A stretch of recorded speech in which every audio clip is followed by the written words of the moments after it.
Indonesia memiliki danau-danau yang sangat kaya dengan keberagaman fungsi dan keanekaragaman hayati serta peranannya yang sangat penting sebagai penunjang kehidupan masyarakat.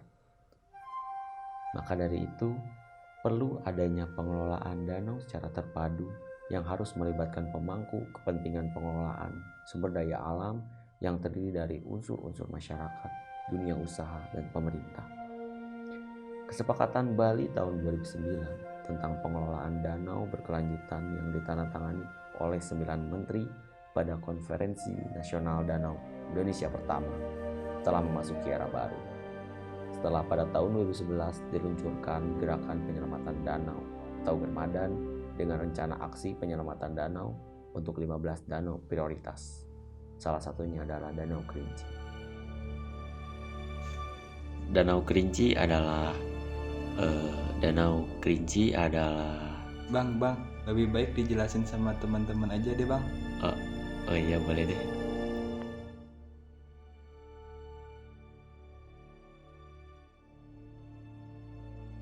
Danau Kerinci merupakan salah satu danau yang ada di Indonesia. Danau Kerinci terletak di Taman Nasional Kerinci Seblat, Provinsi Jambi. Danau Kerinci memiliki luas 4.370 hektar dengan kedalaman 110 meter dan terletak pada ketinggian lebih kurang 800 meter dari permukaan laut yang merupakan danau vulkanik. Secara geografis, Danau Kerinci terletak pada 2 derajat 8 menit 58,2 detik lintang utara dan 101 derajat 29 menit 19,2 bujur timur. Danau Kerinci berada pada 2 kecamatan Kabupaten Kerinci, yaitu Kecamatan Danau Kerinci dan Kecamatan Keliling Danau. Danau Kerinci merupakan salah satu dari 15 danau prioritas yang disepakati pada Kesepakatan Bali tentang pengelolaan danau berkelanjutan saat penyelenggaraan Konferensi Nasional Danau Indonesia pada tahun 2009 di Denpasar, Bali. Danau Kerinci yang terletak di Provinsi Jambi ini memiliki potensi sumber daya alam yang tinggi, diantaranya sebagai sumber energi perikanan, pengendalian banjir, irigasi pertanian, dan lain sebagainya.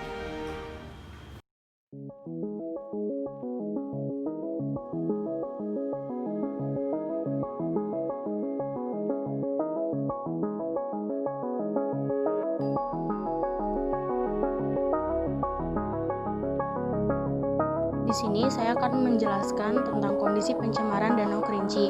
Status mutu air Danau Kerinci menggunakan metode indeks pencemaran air kelas 2, yaitu adalah status mutu B atau tercemar ringan oleh parameter BOD, H2S, dan NO2.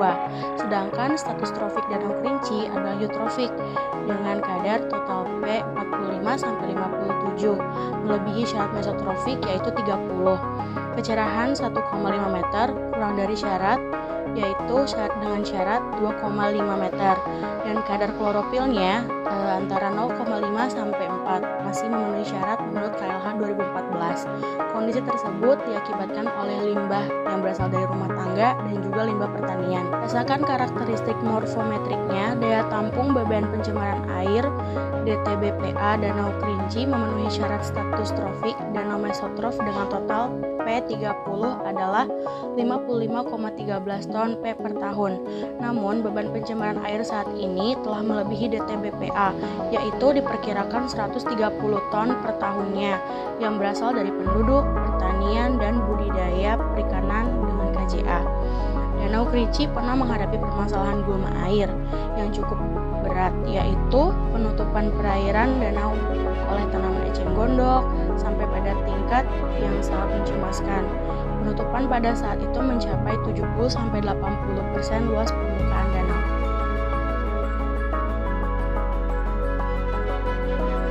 Salah satu organisme yang terdapat di air yaitu tumbuhan air, baik yang tumbuh di dalam air maupun mengapung di permukaan. Dengan pertumbuhan yang terkendali, maka tumbuhan air akan menjadi mikrohabitat bagi organisme lain dan akan mengganggu organisme lainnya yang biasa disebut dengan gulma. Dari segi keanekaragaman hayati dapat disebutkan bahwa di perairan Danau Kerinci dapat ditemui berbagai tumbuhan air. alam sebanyak 49 spesies. Surjani 1981 menyebutkan bahwa tumbuhan air di Danau Kerinci umumnya terdapat dalam 3 formasi utama, yaitu 1. Jenis tanaman apung yang mengambang di permukaan, contohnya seperti Hangwana malayana. Kemudian ada jenis tanaman semi akuatik yang berada di tepian perairan, contohnya Eihornia crassipas. Dan jenis tanaman akuatik yang terendam di dalam air, contohnya Hydrilla verticillata. Persebaran eceng gondok di sekitar Danau Kerinci sendiri menyebabkan adanya pendangkalan pada danau. Pertumbuhannya yang cepat menyebabkan sebagian danau tertutupi oleh tanaman ini. Hal ini menyebabkan kerusakannya estetika danau. Penutupan pada saat itu mencapai 70-80% dari luas permukaan danau. Pada saat itu, nelayan tidak bisa menggunakan jaring dan jala. Sejak tahun 1970-an, berbagai upaya telah dilakukan untuk mengendalikan eceng gondok ini. Bagi perikanan sendiri, tanaman eceng gondok dapat dijadikan sebagai makanan bagi ikan, sebagai tempat perlindungan, tempat menetaskan dan menempelkan telur, sebagai tempat perlindungan yang baik bagi anak-anak ikan, serta sebagai aerator perairan dan tempat berkembang berbagai biota perairan lainnya. Menurut Marson pada tahun 2006, jenis tumbuhan air yang terapung seperti eceng gondok ini dapat digunakan nelayan sebagai alat bantu untuk menangkap udang galah. Eutrofikasi di Danau Kerinci. Pertama-tama, eutrofikasi merupakan pengkayaan nutrien pada air danau sehingga menyebabkan rangsangan susunan perubahan simptomatik sebagai respon ekosistem terhadap pengkayaan nutrien tersebut. Dampak dari eutrofikasi adalah peningkatan produksi alga dan makrofita, memburuknya perikanan, memburuknya kualitas air, menurunnya fungsi guna air, aliran air, dan navigasi, serta perubahan simptomatik lain yang tidak dikehendaki. Terjadinya eutrofikasi yang terdapat di Danau Kerinci yaitu karena beban limbah pertanian. Sisa pupuk pertanian mengandung unsur nitrogen dan fosfor yang menimbulkan eutrofikasi danau.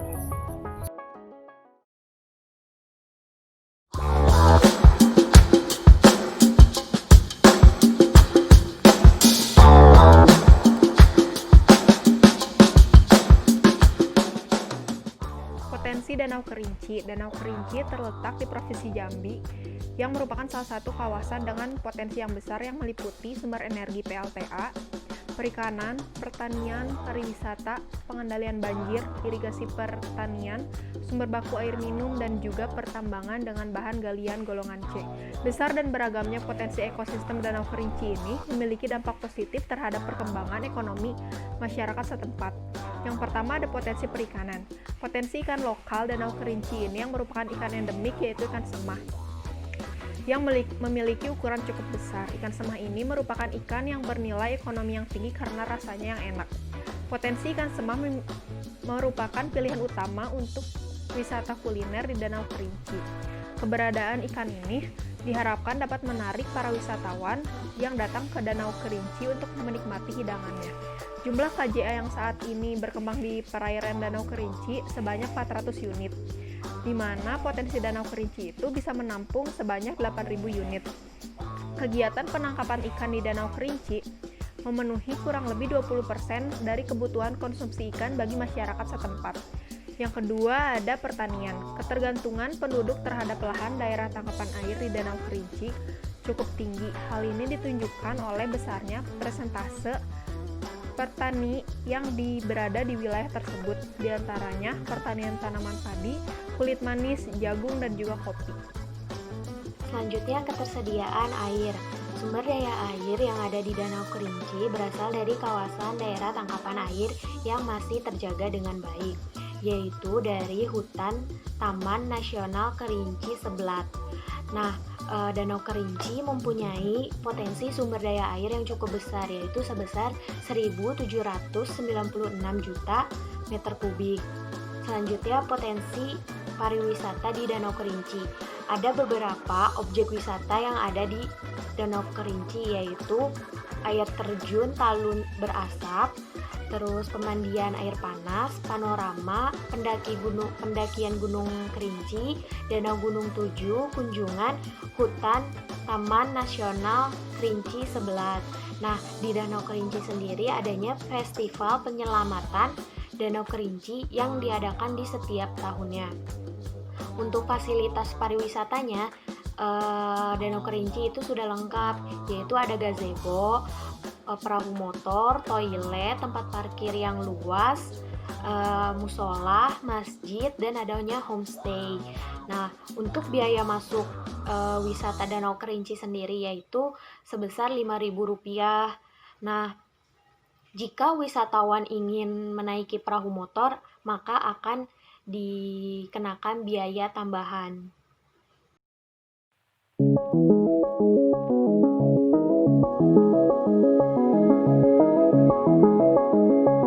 Di sini saya akan menjelaskan bagaimana pengelolaan yang ada di Danau Kerinci.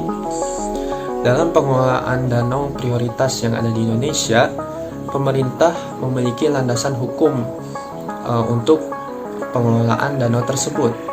Terkhusus dalam kasus Danau Kerinci, ada peraturan daerah yang menjadi landasan, yaitu Peraturan Daerah Kabupaten Kerinci nomor 24 tahun 2012 yang berisikan visi menuju fungsi ekosistem Danau Kerinci yang elok, sejuk, sehat, berdaya guna maksimal, dan berkelanjutan untuk kesejahteraan masyarakat yang taat kepada agama. Dari peraturan daerah tersebut dan melihat dari permasalahan yang terjadi di Danau Kerinci, pemerintah berinisiatif untuk membentuk 4 program super prioritas.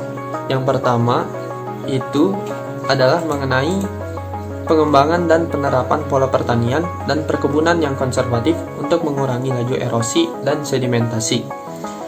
Pada daerah tangkapan air Danau Kerinci terdapat lahan kritis yang telah rusak akibat perambahan liar seluas 200.000 hektar, di mana diperlukan adanya rehabilitasi lahan kritis melalui penghijauan berbasis masyarakat. Skema imbal jasa lingkungan yaitu dilakukan didasarkan dengan prinsip di mana masyarakat yang mengambil manfaat dari jasa lingkungan tersebut perlu membayar imbal kepada masyarakat yang melakukan jasa penghijauan. Sekian dan terima kasih. Dilanjut ke poin 2. Ini saya akan menjelaskan salah satu program pokok atau super prioritas dari Germadan untuk Danau Kerinci, yaitu pengembangan paket wisata terpadu. Yang dimana pengembangan paket wisata terpadu di Danau Kerinci ini dilakukan melalui pengembangan agenda dan sarana promosi, serta pengembangan paket wisata melalui fasilitas dan prasarana wisata termasuk akses jalan dan berbagai fasilitas lainnya.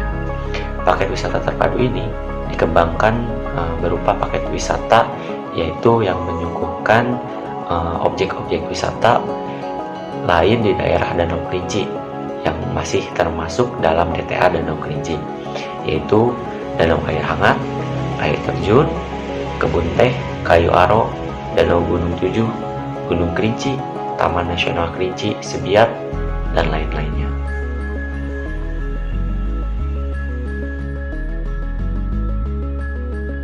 Ada pengembangan kelembagaan. Hingga saat ini, institusi khusus yang mengelola Danau Kerinci belum ada, sehingga menjadikan Danau Kerinci sebagai suatu ruang terbuka yang tidak ada pemiliknya dan semua pihak dapat mengeksploitasi Danau Kerinci untuk kepentingan masing-masing. Sektor pariwisata memanfaatkan Danau Kerinci dengan menjual keindahannya untuk mendapatkan pemasukan dalam bentuk PAD. Sektor perikanan menjadikan perairan Danau Kerinci sebagai wilayah perairan umum yang akan dipenuhi dengan keramba-keramba ikan dalam upaya mencapai swasembada ikan. PDAM menggunakan air Danau Kerinci sebagai pasokan air baku untuk air minum. Sementara sektor lingkungan hidup baru sebatas memantau kualitas air Danau Kerinci setiap 6 bulan kali. Pada tingkat pemerintahan provinsi dan pemerintahan kabupaten atau kota juga belum ada tim khusus yang dibentuk untuk menangani dan mengelola Danau Kerinci. Kalaupun ada dibentuk Dewan Sumber daya air daerah, ruang lingkup kerjanya masih tergolong umum. Dalam kondisi seperti ini, kebijakan yang dihasilkan dalam upaya penyelamatan Danau Kerinci masih tergolong sedikit, serta bersifat parsial. Untuk itu, sebagai langkah awal, perlu dibentuk suatu kelembagaan yang diberi wewenang untuk mengelola Danau Kerinci. Dengan adanya lembaga ini, maka semua informasi dan kegiatan yang dilakukan untuk Danau Kerinci dapat dihimpun menjadi satu sehingga mudah untuk dikoordinasikan dan ditindaklanjuti. Apabila kelembagaan ini sudah terbentuk, maka perlu disusun aturan teknis mengenai pemanfaatan Danau Kerinci, baik yang menyangkut intensif maupun disintensif. Pada masa mendatang dapat disusun skema imbal jasa bagi pemanfaatan air danau sehingga memberikan pemasukan bagi daerah yang pada akhirnya akan digunakan kembali untuk pengelolaan Danau Kerinci. Untuk mewujudkan arah pengelolaan kawasan Danau Kerinci yang optimal, maka perlu disusun rencana tata ruang kawasan Danau Kerinci yang akan menjadi pedoman bagi para pemangku kepentingan kawasan Danau Kerinci. Dalam rangka pengelolaan secara terpadu, rencana tata ruang ini juga mencakup pengkasihan ruangan bagi kegiatan wisata di Danau Kerinci yang memenuhi kaidah konservasi, yaitu tetap menjaga kelestarian fungsi ekologis danau. Dengan adanya rencana tata ruang kawasan Danau Kerinci, diharapkan tercipta pengelolaan Danau Kerinci yang berkelanjutan yang dapat memberi banyak manfaat bagi masyarakat yang meliputi air di ekosistem kawasan Danau Kerinci layak dipergunakan untuk memenuhi kebutuhan sehari-hari. Danau Kerinci memberikan akses seluas-luasnya bagi masyarakat untuk berinteraksi dengan ekosistem danau baik sebagai objek wisata maupun kegiatan lainnya. Lahan di daerah tangkap air mempunyai fungsi ekosistem yang optimal. Ikan dan hasil pertanian di ekosistem kawasan danau dipastikan tidak terkontaminasi dan layak untuk dikonsumsi. Air Danau Kerinci berpotensi besar digunakan sebagai sumber tenaga listrik. Ekosistem flora dan fauna dalam keadaan sehat dan terpelihara, keanekaragaman hayatinya. Udara di ekosistem kawasan danau dapat mendukung kehidupan